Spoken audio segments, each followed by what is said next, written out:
Salut, c'est Guillaume Canet. Bonjour à toutes et à tous, bienvenue dans Avis désastreux, le podcast des opinions discutables, mais qui pourtant les assume toujours en étant à Cannes. Cannes, jour numéro 3, jour plutôt tranquille, à part le fait qu'il va peut-être pleuvoir, alors que normalement c'est pas censé. Cannes, c'est censé être du soleil, c'est pas censé être de la pluie, mais de quoi je me plains, je passe 10 heures par jour dans des salles de cinéma. Aujourd'hui, épisode solo, tête solo, comme dirait le fameux poète, parce que oui, mes camarades sont actuellement en train de regarder des films parce qu'ils sont au Festival de Cannes et moi je suis derrière ce micro pour vous parler de 3 films. Ces 3 films en question vont être donc Dossier 137 de Dominique Moll, Sirate d'Olivier Lax et enfin Left-Handed Girl de Shi Shin-soo. Désolé pour la prononciation. On commence de suite avec Dossier 135 de Dominique Moll. Vous avez probablement entendu parler de Dominique Moll, notamment parce qu'il y a 2 ans, il avait sorti La Nuit du 12, qui a été un vrai succès en salle et surtout un succès critique.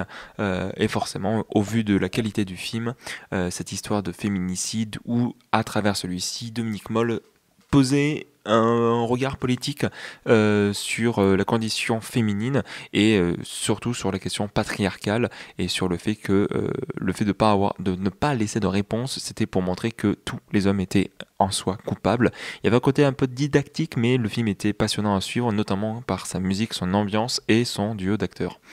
Ici, on ne quitte pas l'esprit de la police puisque nous sommes à l'IGPN, la police des polices, celle qui enquête sur les collègues pour savoir s'ils n'ont pas fait trop de conneries. On parle des bavures policières et ici justement on est en plein dedans. Le film se passe en décembre 2018, en plein durant les manifestations des Gilets jaunes et lorsqu'une famille monte à Paris pour manifester, l'un des enfants se prend un flash LBD et la mère demande à ce que justice soit faite. C'est donc Léa Drucker qui campe cette policière qui va essayer de savoir qu'est-ce qui s'est passé en ce décembre 2018 et est-ce qu'on peut avoir des accusations et avoir justement justice qui soit faite. En fait, comme à travers La Nuit du 12, Dominique Moll va se servir d'un exemple, d'un fait de société, le film est tiré de faits réels, pour essayer de porter un regard. Ici, là où est-ce que La Nuit du 12 ne s'intéressait pas tant à la police qu'à la question du féminicide, ici c'est vraiment la police qui va intéresser Dominique Moll. La place qu'a la police dans notre société à l'heure actuelle. Un peu comme on avait pu en parler pour le film Deux procureurs, c'est un film qui va être un peu sur... C'est un film qui va adopter une forme de récit protocolaire, bureaucratique, parce que on va vraiment voir du coup Léa Drucker taper des rapports sur son ordinateur. On va avoir vraiment quelque chose de assez chirurgical. L'objectif de Dominique Moll, en fait, c'est de décortiquer un petit peu ce milieu, comment il fonctionne et comment surtout celui-ci s'autoprotège. Comment en fait cette police des polices qui est censée apporter des réponses et apporter du changement, en vrai, de par son système de fonctionnement, n'amène pas à grand chose. Ce qui est un regard assez fataliste. Là où est-ce que le film va m'intéresser, c'est sur plusieurs aspects. Le premier, comme je vous ai dit, c'est comment il s'interroge sur la place qu'a la police dans notre société. Le film a conscience que la police est détestée et justement, il va essayer de creuser ça. Pourquoi la police est détestée? Par qui? Sur quel fait ça se base? Est-ce que la police et le système de protection comme on pense que c'est le cas et surtout en fait plus d'une fois le personnage de Léa Drucker va rencontrer d'autres policiers qui eux vont dire c'est pas sur nous qu'il faut taper, les gens détestent la police à l'heure actuelle, il faut s'intéresser aux vrais délinquants. Comme si, de leur côté, ils effaçaient toutes les bavures que pouvait avoir la police. Le personnage de Léa Drucker est dans un entre-deux constant parce que d'un côté, elle est elle-même policière, elle enquête sur, comme elle le dit, des collègues, et de l'autre, elle doit faire son travail, quitte à devoir aller à l'encontre des gens de sa profession. Les personnages du film vont essayer constamment de justifier les actes en disant ils étaient fatigués, ils faisaient pas attention, ils ont la pression, ils sont pas assez formés, etc., etc., pour amoindrir les actes des policiers. Et le film montre bien qu'il y a 2 poids 2 mesures entre la différence de traitement de la police et la différence de traitement avec les citoyens et ici en particulier les gilets jaunes. Et donc dans ce contexte politique, Dominique Moll rappelle déjà qui sont les gilets jaunes, que c'est pas l'image forcément des casseurs qu'on a pu voir à travers les médias et justement le rôle des médias est par parcimonie, hein. On voit de temps en temps les chaînes télé retranscrire du coup cet événement mais que de ce point de vue, à savoir le point de vue de la police. Et à travers cette famille, Dominique Moll montre que c'est juste des gens qui essayent de se sortir de leur situation, qu'ils essayent d'aller vers le mieux et que les Gilets jaunes est une sorte de forme d'espoir pour eux. Mais sur la question de cette confrontation, le film a aussi conscience de ses propres limites. Je m'explique. À travers le personnage de Guslagi Malanda, qui est du coup une femme de ménage racisée, elle va porter un regard un petit peu critique en disant si on ne s'intéresse à ce cas, c'est parce que c'est un jeune blanc. Si ça avait été une femme, en tout cas si ça avait été une femme racisée, arabe ou noire, les gens n'auraient pas eu d'intérêt, ou en tout cas pas autant d'intérêt sur cette situation. Et je trouve que c'est important que le film puisse souligner ça, que effectivement, peut-être que ce film, s'il avait été sur une autre personne, il aurait peut-être pas été sélectionné à Cannes, il aurait peut-être pas eu autant d'écho. Et donc, je trouve ça important que c'est un film qui arrive à se commenter lui-même en disant que c'est pas parce qu'on s'intéresse à une forme de bavure policière qu'il peut pas y en avoir d'autres, celles qui sont un peu plus banalisées, celles qui sont plus entre guillemets quotidiennes, et donc celles qu'on parle moins parce qu'elles sont trop régulières. Mais aussi, il y a à travers elles tout un autre propos, et qui va permettre de parler un petit peu de la mise en scène, à savoir celle du téléphone portable et celle de la vidéo citoyenne, si je peux dire ça comme ça. Durant tout le film, on va avoir des projections de vidéos filmées au téléphone, des manifestations, du voyage qu'on fait pour partir en manifestation, des manifestations en elles-mêmes, et aussi filmer les bavures policières. Et là, ce que je trouve que le film a un propos par rapport à ça, c'est que il transforme progressivement ces vidéos qui sont de simples vidéos vlogs, on va dire, des vidéos faites à l'arrache juste pour garder un souvenir, donc des vidéos qui n'ont pas en tant que telle une portée politique, hein. C'est juste on est en famille, on va manifester, alors c'est quelque chose politiquement, mais ce que je veux dire c'est que c'est pas un pamphlet ou c'est pas un porte-étendard.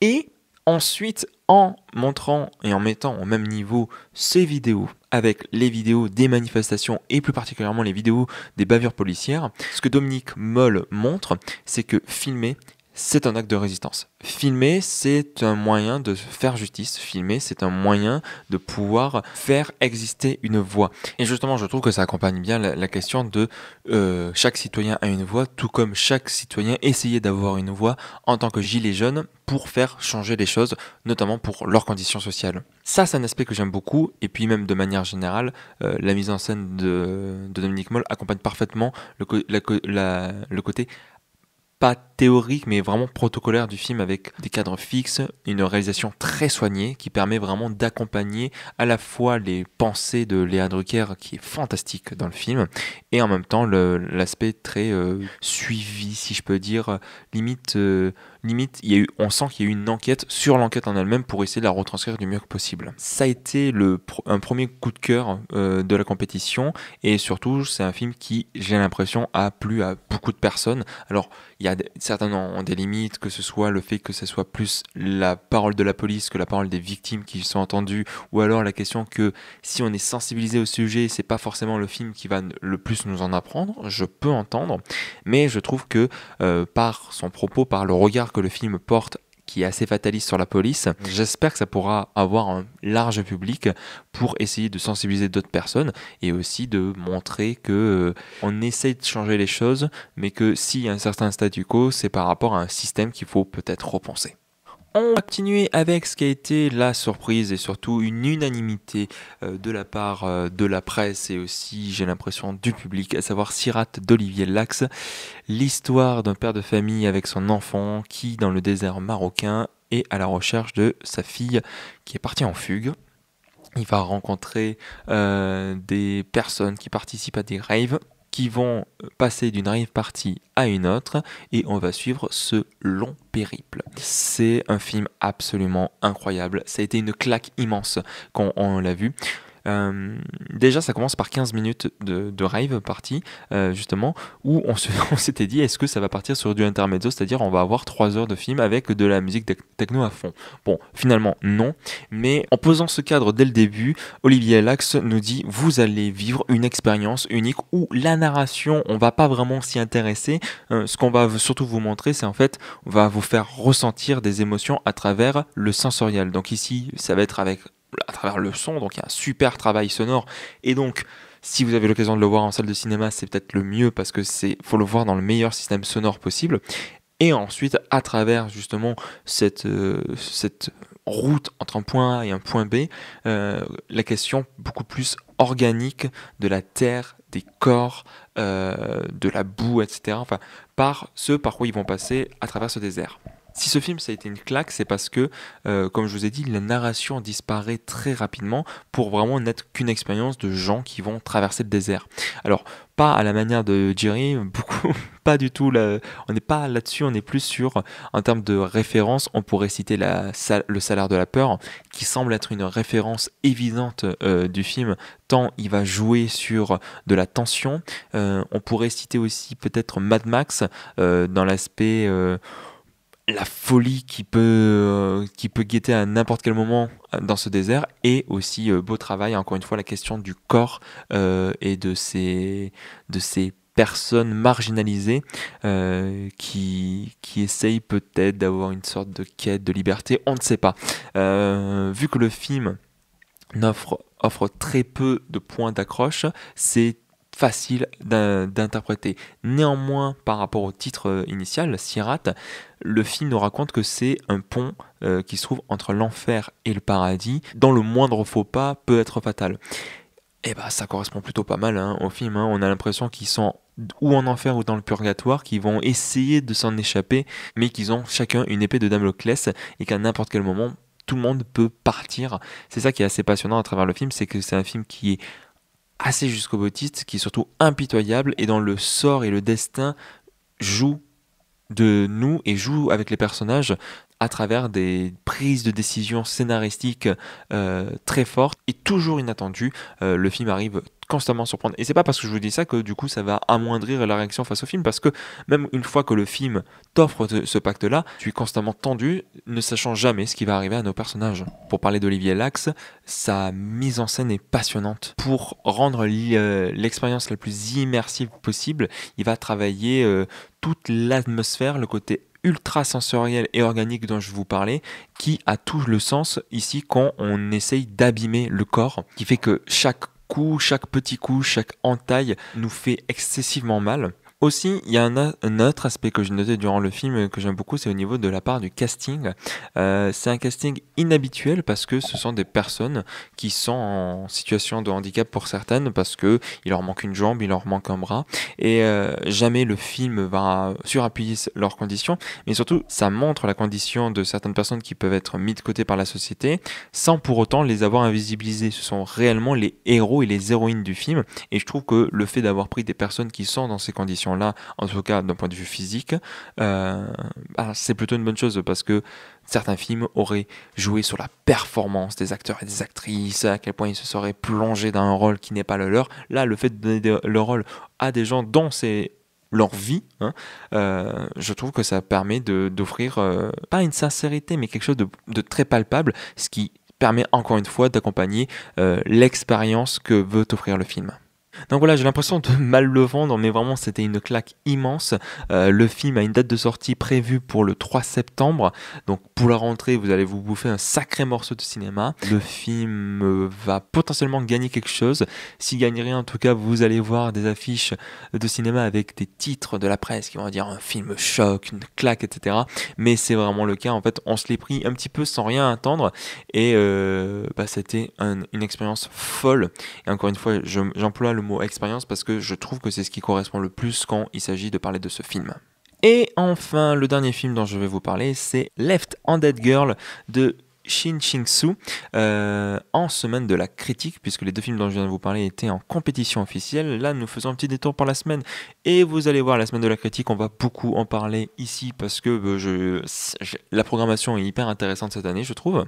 C'est une histoire familiale d'une mère qui revient à Taipei avec ses deux filles en essayant de monter un commerce. Et on va suivre un petit peu leur nouvelle vie et comment celles-ci vont essayer de trouver de l'argent pour pouvoir vivre au quotidien. Une des raisons pour lesquelles je pense que le film était une grosse attente de ce festival, en tout cas de la semaine de la critique, c'est parce que sa réalisatrice est une amie de longue date de Sean Baker. Tous les deux ont réalisé un long métrage qui s'appelle Take Out, qui est le seul Sean Baker d'ailleurs qui me manque, et je suis assez dégoûté, surtout quand je vois la qualité de ce film-là. Et Sean Baker qui est producteur et aussi monteur du film. Et cette patte, entre gros guillemets, Sean Baker, on la ressent durant tout le film. On a l'impression qu'on est sur du Prince of Broadway, pour celles et ceux qui connaissent. On dirait du Sean Baker, mais à Taipei, donc à Taïwan. Et effectivement, c'est une petite merveille. Le film est... On dirait que le film est tourné à l'iPhone, en tout cas, ça se ressent, et si c'est pas le cas, ça serait très surprenant. C'est un film que j'ai trouvé absolument merveilleux à suivre. Déjà parce qu'on sent que c'est une réalisatrice qui est à la barre. Alors effectivement, Sean Baker a été aussi scénariste, mais ça reste avant tout un film de Tsu, parce qu'elle est productrice, réalisatrice, écrivaine, scénariste sur le film. C'est un regard sur la société taïwanaise que porte la réalisatrice, et comment en fait, à travers la société, mais surtout la société patriarcale, celle-ci essaye de contraindre les femmes à ne pas manger, à ne pas utiliser telle ou telle main pour manger, pour faire quoi que ce soit, à s'habiller de telle manière, à fréquenter de telle personne, à ne pas parler, à ne pas aborder tel ou tel sujet en fonction de tel ou tel lieu. En fait, c'est une société extrêmement réglementée. Et ce que le film essaye de montrer, c'est que à cause de cette réglementation, ce sont des personnages qui sont contraints, qui sont oppressés. Et aussi également le fait qu'on fasse ça sur une famille, sur plusieurs générations, c'est qu'on montre une sorte d'émancipation progressive entre la personne qui est plus ancrée dans la société et la jeune fille qui vit le plus librement. Même si tous ces personnages sont liés par une seule et même chose, à savoir... Alors, je ne veux pas dire la quête de l'argent, mais le fait de pouvoir subvenir à leurs besoins du quotidien. Et le film ne va pas que montrer le conditionnement à travers la société, il va aussi montrer le conditionnement à travers la famille. En fonction de ce que les personnages vont faire et qui vont toujours constamment essayer de se faire corriger par la personne qui se trouve au-dessus d'elle, que ce soit la grande sœur envers la petite, la mère envers la grande sœur ou la grand-mère envers la mère, on voit comment progressivement l'éducation et la manière d'apprendre les choses se font progressivement, se font avec plus de tact, plus d'écoute et plus de compréhension, qui du coup porte un regard également non seulement sur la société, mais aussi sur l'éducation et la transmission, on va dire, familiale. Puis bon, c'est aussi un film qui est vraiment hyper beau, et cette caméra qui est toujours, qui se promène toujours hyper vivante, du par le fait que ce soit un iPhone, on va tout le temps suivre les personnages, on va suivre leurs faits et gestes, mais surtout c'est une caméra qui se promène très vite et qui offre avec l'entrain de cette jeunesse qui essaye de se libérer des carcans de la société, encore une fois, hein, on revient là-dessus. Et le tout dans une photographie que je trouve vraiment très très belle. Alors c'est beaucoup de séances de nuit avec des néons, mais même les séquences de jour sont magnifiquement éclairées avec un beau traitement de la lumière naturelle et du soleil qui vient éclaircir et adoucir la vie de nos personnages. Et puis je l'ai noté au cours de la séance, c'est aussi beaucoup un film sur le corps de la femme et comment celui-ci va être déjà, encore une fois, catégorisé et qui va être restreint par la société, comment il va être jugé, comment il va être fantasmé à travers le regard des hommes.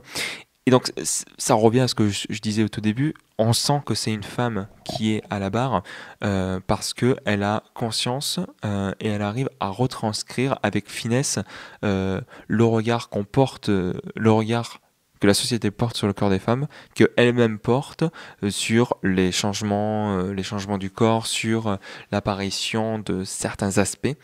Je pense que ce soit par rapport à la question de la grossesse, la question des règles, c'est quelque chose que je trouve vraiment très beau et très joliment amené.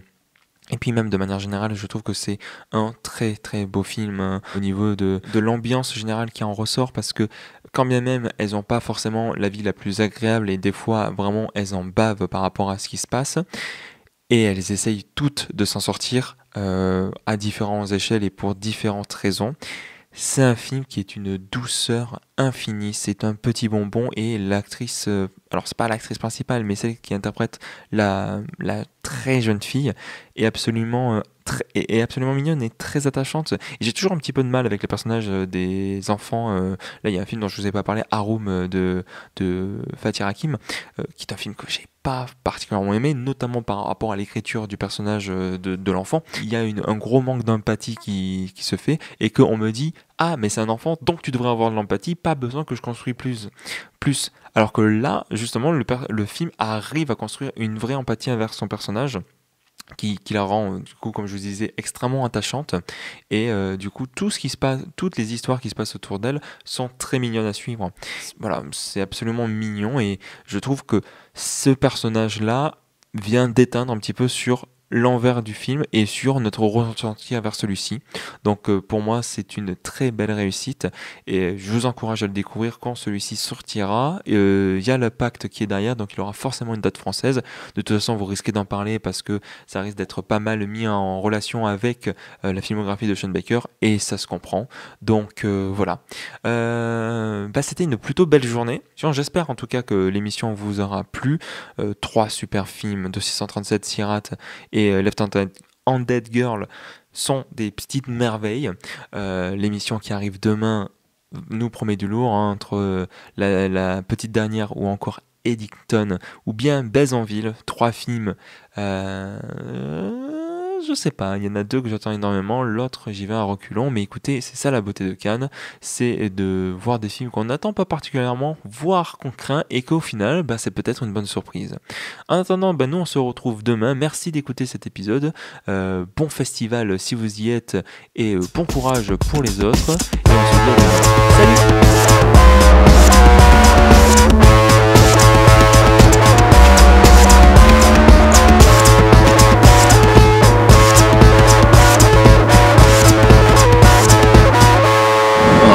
De merde. Ouais, moi aussi j'ai bien envie de le dire, monde de merde.